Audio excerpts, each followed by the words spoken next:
Hi, hello, it's Nikki and welcome to my messy bookshelf.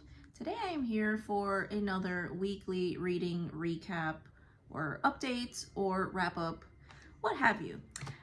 So I have been participating in Victober this month, but I have also been trying to fit in some spooky reads here and there.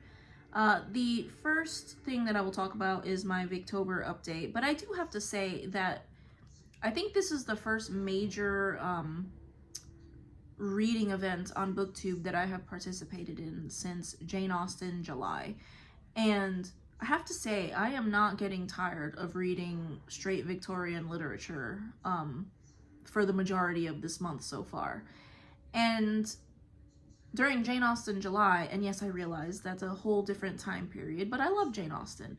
But I was getting a little fatigued during the month of July because I stuck to Jane Austen the entire month, I think. If I'm not mistaken, I think I only read Jane Austen that month. And maybe it was because I was reading from one author, but this Victober event has been delightful so far.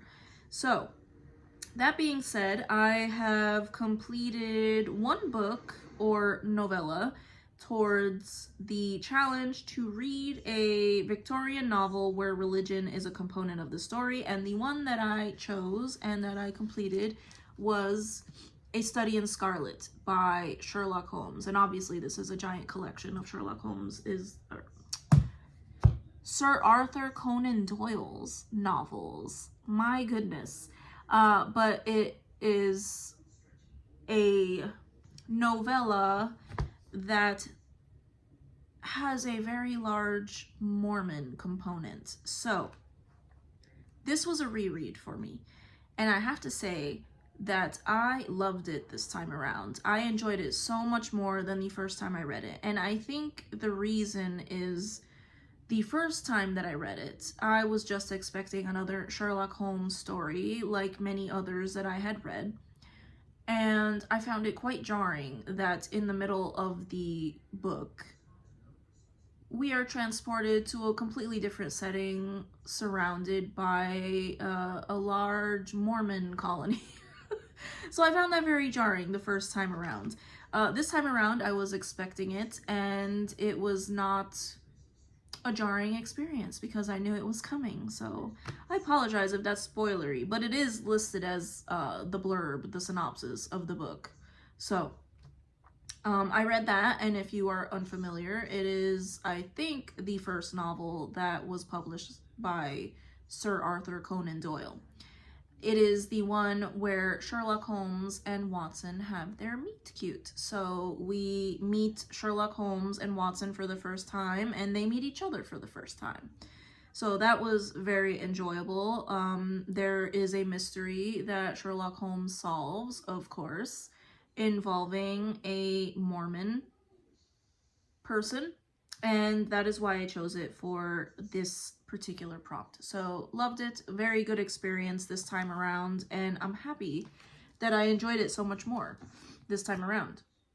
The next thing that I'm reading is a book that falls into the prompt to read something by Sir Arthur Conan Doyle or Wilkie Collins, and that is The Moonstone by Wilkie Collins. So this one is what I am currently reading right now, and I have to say that I am loving it so far. The only other Wilkie Collins novel that I have read was A Woman in White, and while I did like it, I did not love it the way so many other people seem to love it. And this one, I am really finding it delightful so far. I think it has to do with the fact that it is narrated from, or it is told from the point of view so far, from a very lovable and adorable character who is a butler or steward of sorts in the household of the family this book is about. So he is very enjoyable, and I am enjoying reading the happenings of the house and what's going on with this famous stone told from his point of view. So it is very delightful, and I am loving it so far. So I didn't expect to like this much, so I'm really happy that I picked it up. So yep, my current read, The Moonstone. Now, I still need to find a book that deals or plays with form in some way, unless I reread Dracula again, which I don't mind, but I would like to branch out. So if anyone has any suggestions, please let me know. And then a Victorian drama or a Victorian play. So this is not in my wheelhouse. I have never read a Victorian play to my knowledge, so I don't really know of any. So if you have any suggestions, please let me know. And yeah, that's it for Victober, and really loving this reading event this time around.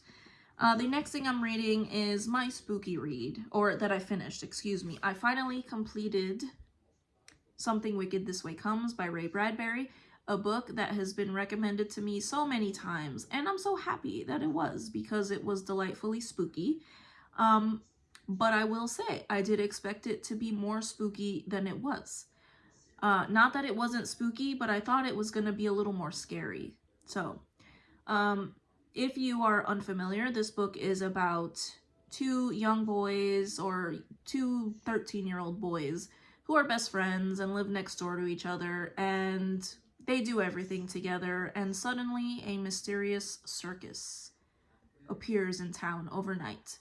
So they are interacting with this mysterious spooky circus, and they have to figure out how to save themselves and their town from this circus. So a lot of little terrifying parts of this novel. However, I think that I would have enjoyed more circus in this novel. I love books that center around a circus, so I think I would have enjoyed more circus. It would have been maybe a little more scary, but I think the novel mainly focused on the two boys and their interactions with each other and how they were feeling about their interactions with the circus. So, delightful, but I think I would have enjoyed more circus in there. I think it would have been a little more scary. So, happy that everyone recommended this to me, because I did love it. I also found this to be a very... Bradbury's writing in this was very... what's the word? I guess poetic. It was very flowery, very descriptive of everything, which I typically love when I'm reading a book about a circus. So it gives you that feeling like you're there. So, different from other Ray Bradbury... What have I read? Oh, Fahrenheit 451. A lot more flowery than that. So I did enjoy it. I loved it. And I just wished that it was a little more scary than it was, but I did love it. But that is it for my wrap up for this week. And I thank you so much if you made it to the end of this video, and I hope to see you in the next one. Bye.